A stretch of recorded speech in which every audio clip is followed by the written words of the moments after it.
demokrasi terbesar di Indonesia sudah semakin dekat. Pesta demokrasi yang dilaksanakan setiap 5 tahun sekali menjadi momen bagi rakyat Indonesia untuk menentukan nasib bangsa dalam 5 tahun ke depan. Sejauh ini, sudah terdapat 3 sosok yang diprediksi untuk siap maju di Pilpres 2024 sebagai calon presiden, yaitu Gubernur Jawa Tengah Ganjar Pranowo, Prabowo Subianto yang saat ini menjabat sebagai Menteri Pertahanan, dan mantan Gubernur DKI Jakarta Anies Rashid Baswedan. Segala aktivitas keseharian dari para tokoh bakal capres mulai menghiasi pemberitaan di berbagai media sosial. Tidak heran, tokoh-tokoh bakal capres yang akan ikut berkontestasi di panggung Pilpres 2024 berupaya keras membangun pencitraan di masyarakat. Hal itu biasa dalam politik, asalkan membangun pencitraan tidak sampai overdosis atau berlebihan. Sebuah pencitraan bisa diartikan negatif jika dibuat hanya pada saat itu saja dan tidak sesuai dengan kenyataan.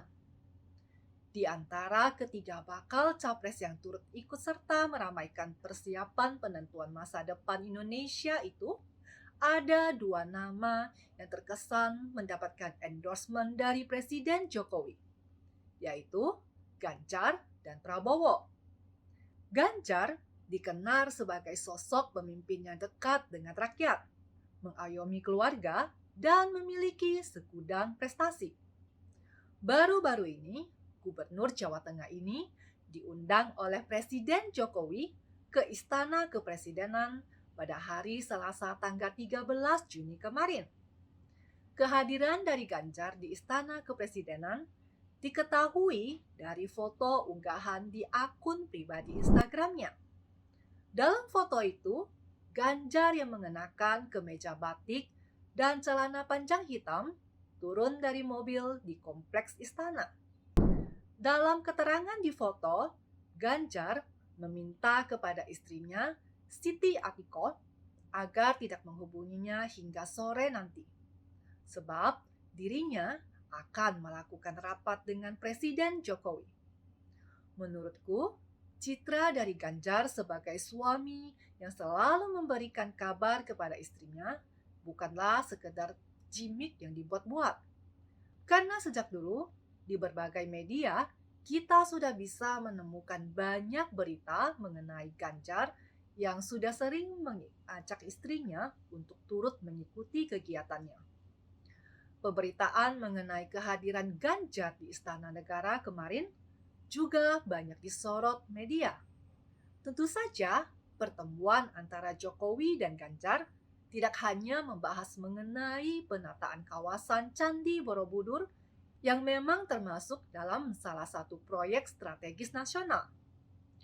Ketika dua tokoh bangsa bertemu, tentu ada pembahasan politik yang menjadi bagian dari pembicaraan di antara mereka. Kedekatan antara Ganjar dan Jokowi sudah tidak perlu diragukan lagi. Sebagai sesama kader PDIP, sangat logis jika keduanya selalu terlihat kompak dan solid di berbagai kesempatan. Ganjar tidak butuh upaya keras membangun citra kedekatannya dengan Presiden Jokowi, karena persepsi publik akan kedekatan keduanya sudah terbentuk dengan sendirinya. Terlebih, jauh hari sebelum Gubernur Jawa Tengah itu dideklarasikan secara resmi oleh PDI Perjuangan sebagai Capres 2024, Presiden Jokowi sudah memberikan sinyal-sinyal dukungannya kepada Ganjar.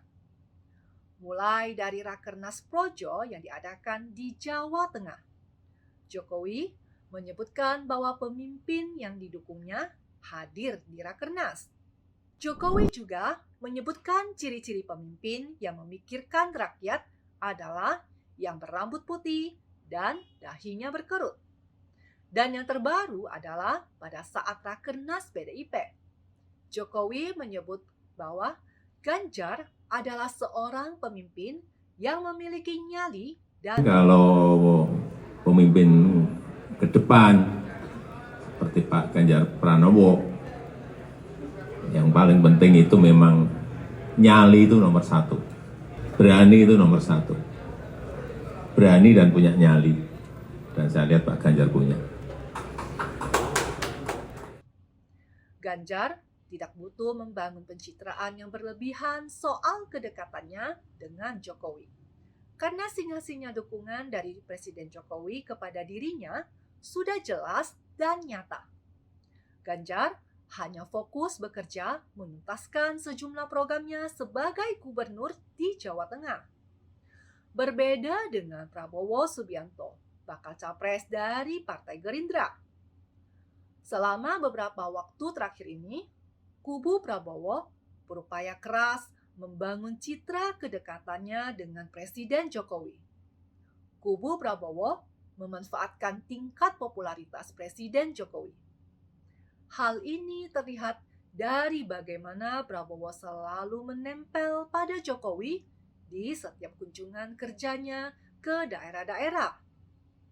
Melalui pencitraan dekat dengan Presiden Jokowi, Prabowo ingin menyampaikan pesan ke publik bahwa Jokowi lebih mendukung dirinya daripada Ganjar yang merupakan kader sesama PDIP. Target dari strategi menumpang tenar atau pansos adalah untuk memperluas dukungan suara dari para pemilih Jokowi dan untuk menggerus suara dari pemilih Ganjar. Karena alasan inilah, Prabowo harus melakukan pansos yang berlebihan kepada Presiden Jokowi.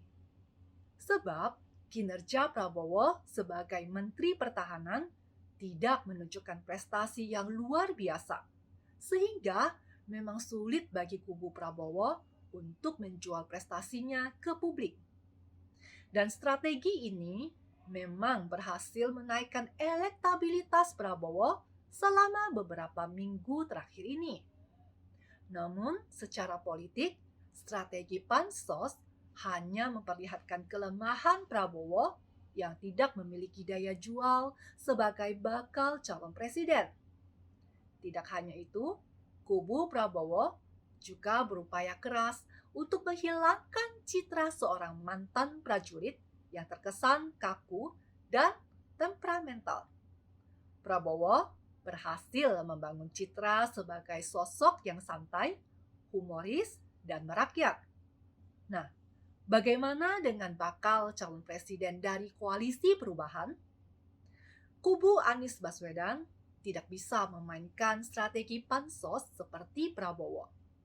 Karena Anies sudah terlanjur memposisikan dirinya sebagai antitesa Presiden Jokowi.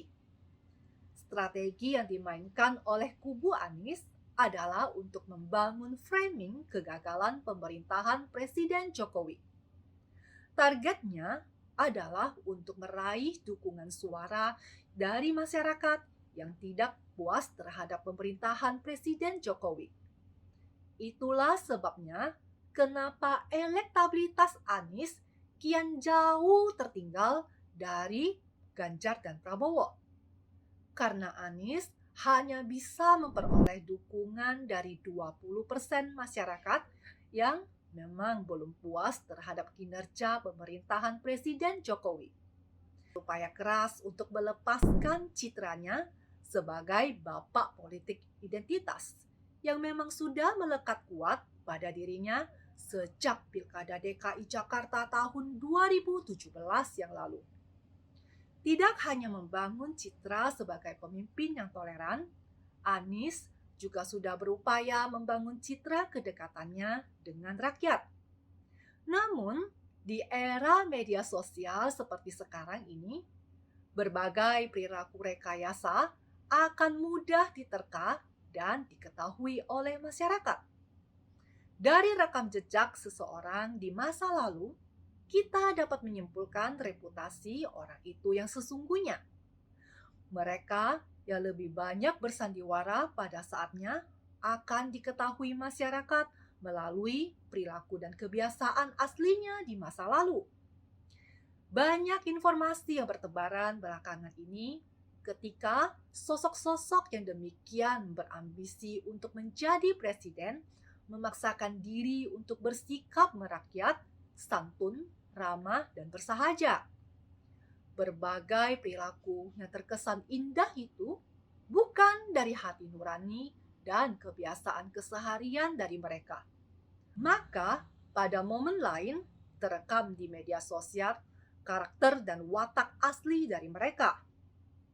Direkayasa ramah dan sopan, ternyata perilaku aslinya arogan dan tidak peduli.